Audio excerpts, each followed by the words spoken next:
Kasama nagpasidaan ang Department of Transportation ngadto sa mga drivers sa papublikong sakyanan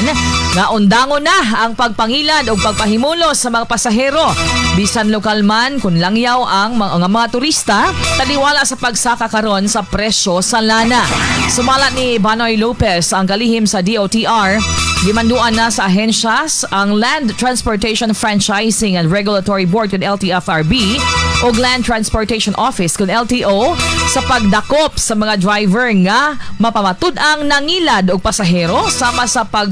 pagpaningil og dugang or sobra nga bayad ug subay niini posible sab nga suspendihon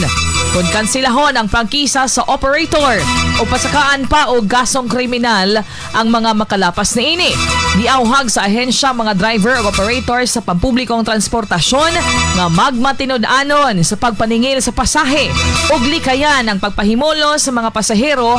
aron malikayan sab nga sila masilutan.